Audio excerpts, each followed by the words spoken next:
नमस्कार, हमारी खास पेशकश बेबाक खबर में आपका स्वागत है। आपके साथ मैं हूं शहनाज रजा। प्रदेश में हैवानियत की सारी हदें पार कर दी गई।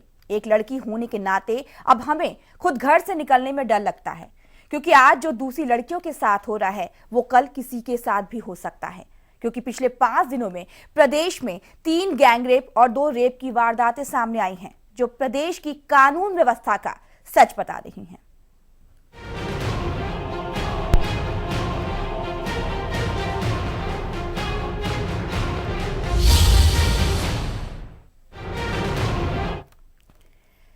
पिछले 3 दिनों में हरियाणा में जो हुआ वो शर्मनाक है, भयानक है, रोंगटे खड़े कर देने वाला है। क्योंकि यहां लड़कियों की आबरू लूटने के बाद दरिंदगी की पहले तो सभी हदें पार की गई, फिर लाश से भी रेप किया गया।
वो उधर से इधर से जा रहा था, लड़की वहीं पे खड़ी थी, तो मैं तो अपना सोने जा रहा था, अंदर चला गया था। उसकी माँ रॉड लेके ना वो पानी गर्म करके रॉड ला के नहलाने आ रही थी। उसने अंडर भी और बनियान डाल रखी थी अपनी। तो पता नहीं, लड़की कह रही है कि मेरे ना डंडा डाला इसने।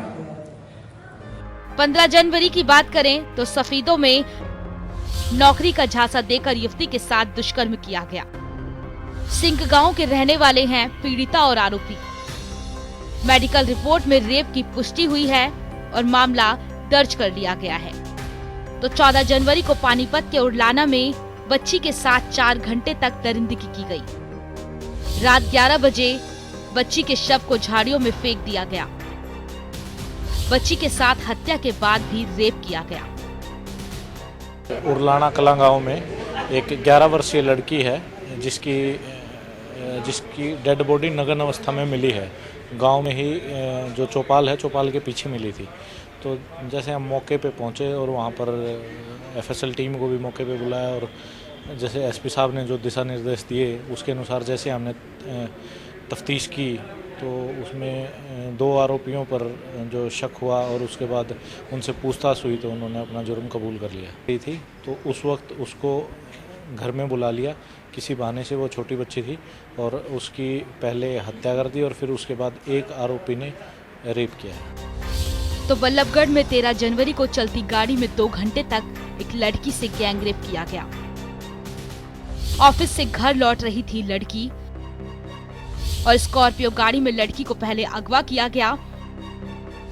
प्रत्यक्षदर्शियों ने पुलिस को इसकी सूचना भी दी, लेकिन सूचना मिलने के बावजूद आरोपियों को पुलिस पकड़ नहीं पाई। गैंगरेप के बाद सीकरी इलाके में लड़की को फेंक दिया गया। तो 13 जनवरी को कुरुक्षेत्र में गांव के 5 लोगों ने लड़की के साथ गैंगरेप किया। गैंगरेप के बाद पानी में डुबोकर लड़की की हत्या की गई और लड़की के शव के साथ दरिंदगी की सारी हदें पार की गई। मुझे जानकारी मिली है, उसमें जो दोनों कल्प्रेट हैं उनको पानीपत में तो जो कल्प्रेट उसको पकड़ लिया गया है और पहचान कुरुक्षेत्र वाले में भी कर ली गई है। बहुत जल्दी उसको पकड़ लिया जाएगा। 3 दिन में 5 रेप और गैंगरेप की वारदात के बाद एक और प्रदेश के लोगों में गुस्सा है, तो वहीं सीएम मनोहर लाल का बयान भी सामने आता है। प्रदेश में बढ़ते मामले पुलिस की कार्यप्रणाली पर सवालिया निशान लगा रहे हैं और बता रही हैं कि अगर ऐसा ही चलता रहा तो प्रदेश की बेटियां कैसे पढ़ेंगी और बढ़ पाएंगी। ब्यूरो रिपोर्ट, जनता टीवी।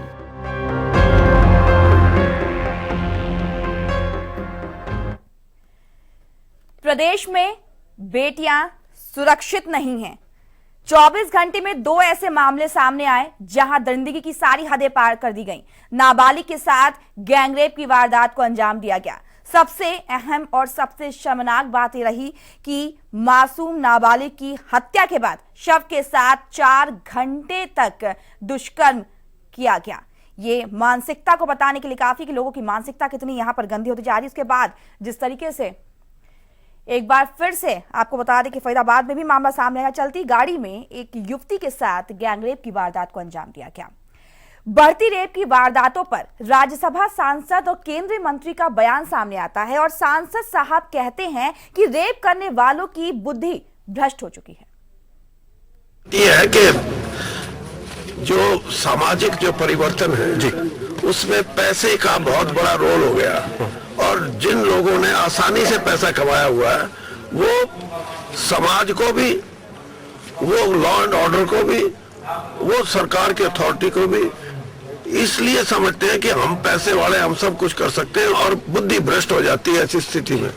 मैं ये कहता हूं कि सरकार को ऐसे एलिमेंट पे सख्ती से काम करना चाहिए। ये चीजें सिर्फ न्यायिक प्रक्रिया से नहीं, सरकार अपने डंडे से भी काम ले। अब जरा कुछ दिनों पहले सीएम मनोहर लाल का आया ये बयान भी सुनिए, जिसमें वो कहते हैं कि प्रदेश में क्राइम नहीं बढ़ रहा है बल्कि कंट्रोल कर लिया गया है। किसी प्रकार का कोई अपराध नहीं बढ़ रहा, अपराध पिछले सालों से कमी है। हमारे यहाँ किसी प्रकार का कोई अपराध नहीं बढ़ रहा, अपराध पिछले सालों से कमी है। हमारे यहाँ किसी प्रकार का कोई अपराध नहीं बढ़ रहा, अपराध पिछले सालों से कमी है।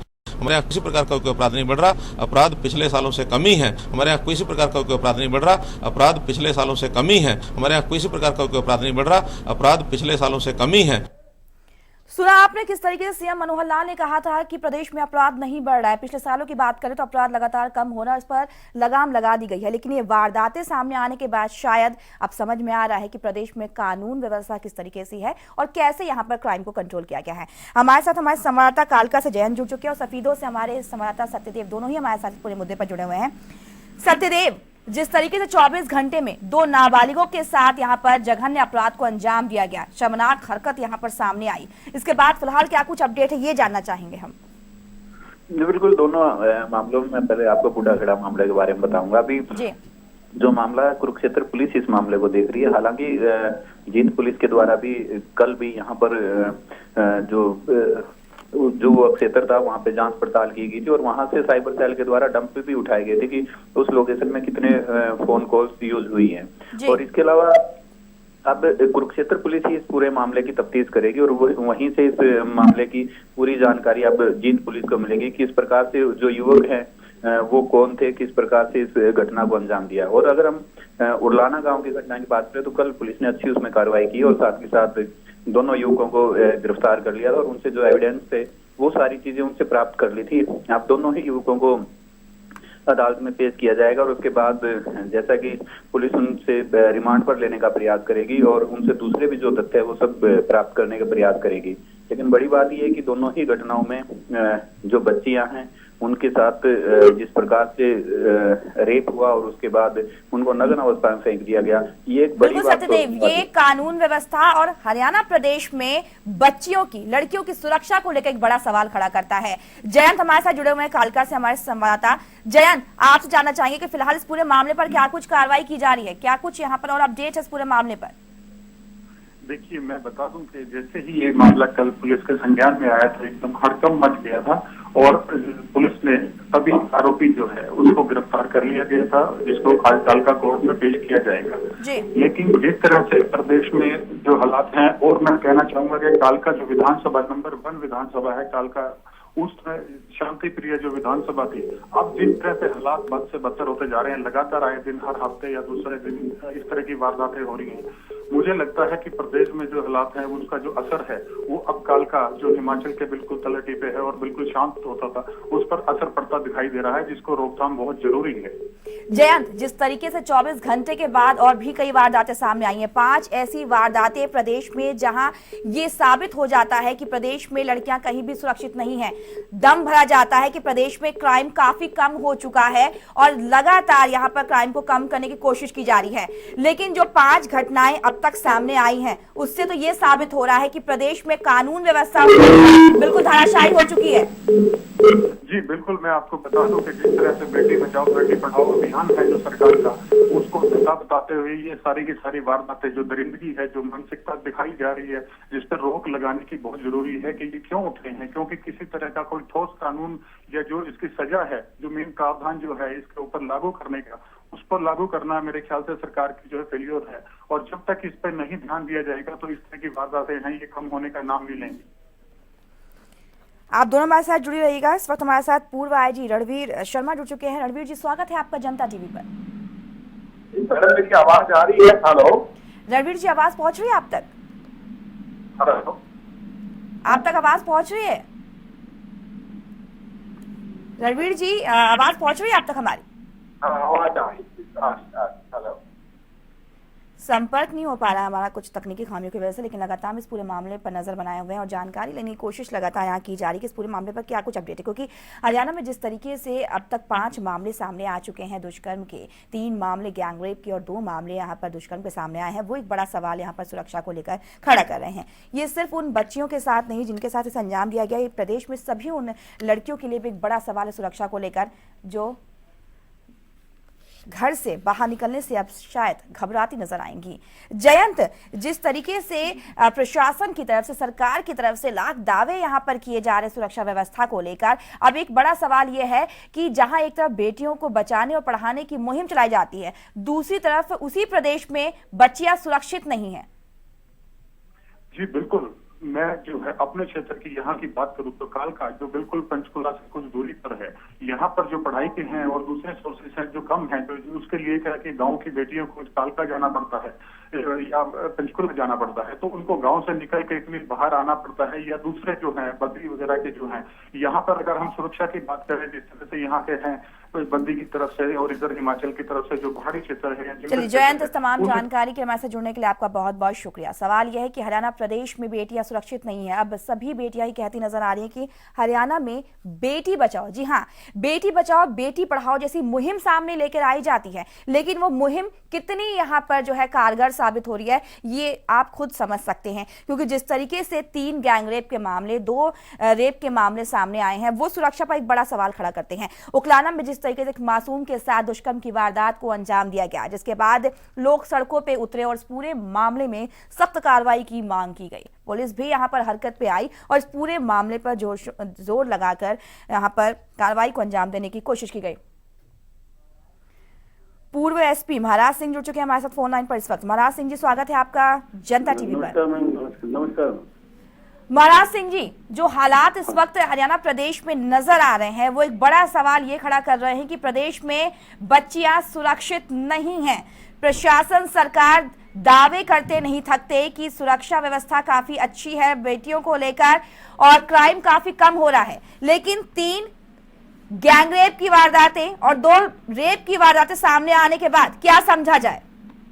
देखो मैम, पिछले 3 साल से वैसे तो चलो जो है क्राइम तो होता रहता है, चलता रहता है, लेकिन पिछले 3 साल से जो 2-3 बड़ी घटनाएं हुई उसके बाद हरियाणा पुलिस बैक फुट पे आ गई, डिफेंसिव हो रही है और वो काम एक तरह से फ्री हैंड नहीं कर पा रही है। जाट आंदोलन में पुलिस का अपने हाल देखा। महाराज सिंह जी, चलिए, आपने कहा कि पिछले अगर 2-3 साल की बात की जाए तो ऐसी कई बड़ी वारदातें सामने आई हैं जिसमें देखने को मिला कि पुलिस खुद ही क्राइम को कंट्रोल नहीं कर पा रही। लेकिन अगर हम पिछले 3 दिन की बात करें, जिस तरीके से नाबालिग बच्चियों को यहाँ पर शिकार बनाया गया, हैवानियत की सारी जो कहते हैं हदें हैं वो पार कर दी गई।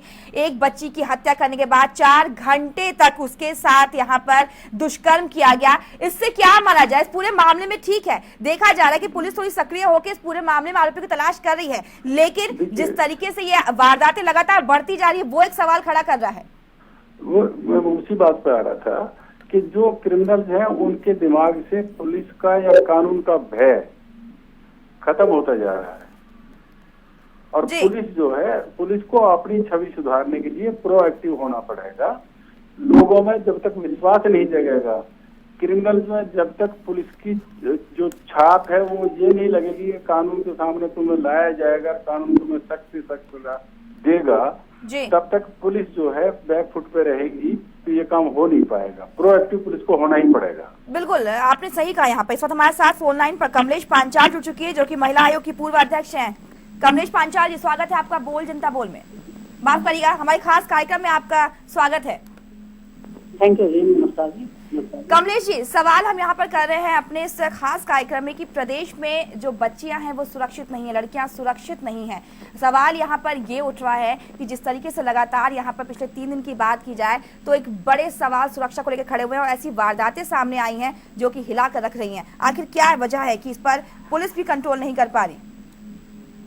देखिए, मैं जहाँ तक मेरा सोच है, मैं पहले तो अपने समाज को भी ये सोचती हूँ कि बेटे और बेटी में कोई फर्क नहीं है और हमारे समाज की मानसिकता को चेंज करने की जरूरत है, माइंड को चेंज करने की जरूरत है। और कहीं ना कहीं हम बेटी से जुड़े हुए हैं, हम पैदा भी एक लड़की से होते हैं, तो जो ये बर्बरता इस तरह की हरकत करते हैं वो बहुत ही गंदे और गलत दिमाग आदमी है। फिर कहीं ना कहीं पुलिस की भी नेग्लिजेंसी रहती है। लेडीज के जो मैटर आते हैं, ये जो हिनियस क्राइम में भी जब भी कोई एप्लीकेशन आती है तभी कार्रवाई होनी चाहिए, ये नहीं करते, ये तुरंत प्रभाव से कार्रवाई भी नहीं करती। बच्चियां एप्लीकेशन देती हैं और उनको एक दरकिनार कर देते हैं। वो अपनी हवानियत, वो अपना फायदा उठा करके वो किसी भी हद तक पहुंच जाते हैं जिनकी मानसिकता गलत है। तो पुलिस भी अगर स्ट्रिक्टली नेचर अपनाए और स्ट्रिक्टली कार्रवाई करे तो कहीं कुछ क्राइम कम हो सकता है। उसके लिए पुलिस भी कहीं जिम्मेवार है, जहाँ तक नहीं सकते।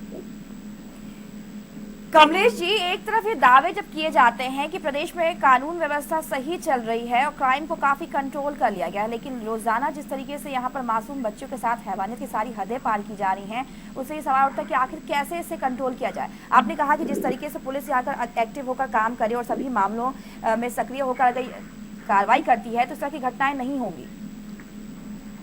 मैं मानती हूँ जी, क्योंकि ये करते नहीं कार्रवाई, मैं सामने देख रही हूँ कि बच्चों के साथ इतनी जाती होती रहती है। वो एप्लीकेशन देने के लिए जाती है, कंप्लेंट देने जाती है, ऐसे तो उनकी सुनता तक नहीं। उन एप्लीकेशन ऐसे ही कई महीने तक पड़ी रहती है, कहते हैं इन्वेस्टिगेशन कर रहे हैं। हिनियस क्राइम में किस चीज का इन्वेस्टिगेशन है?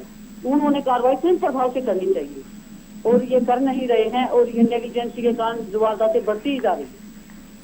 महाराज सिंह जी हमारे साथ जुड़े हुए हैं। महाराज सिंह जी, आप क्या कहेंगे? कमलेश पांचाल जी जो बातें यहाँ पर कह रही है इस पूरे मामले को लेकर, कितना इत्तेफाक रखते हैं इस बात से आप? देखिए, मैं वो सही कह रही हूँ। पुलिस का क्राइम को डिटेक्ट करना और पुलिस का प्रोएक्टिव होकर अपनी छवि को ठीक रखना, लोगों में जब तक विश्वास नहीं आएगा ना जी। देखो, क्रिमिनल क्राइम शुरू से करते रहे हैं, उसमें तो कोई तो राय नहीं है, लेकिन पुलिस का विश्वास जब तक प्रोएक्टिव होकर वो लोगों में विश्वास पैदा नहीं करेगी और क्रिमिनल्स में जब तक उसका ये मैसेज नहीं जाएगा कि तुमको कानून के हवाले किया जाएगा, सख्ती से निपटा जाएगा जी, तब तक क्राइम कंट्रोल नहीं हो सकता। महाराज सिंह जी, कमलेश पांचाल जी, आप दोनों हमारे साथ यहाँ पर फिलहाल जुड़े रहे इस पूरे मुद्दे पर, क्योंकि हम यहाँ पर एक छोटे से ब्रेक के लिए, ब्रेक के बाद लौटेंगे और जानने की कोशिश करेंगे कि आखिर हरियाणा में बेटियां सुरक्षित क्यों नहीं है।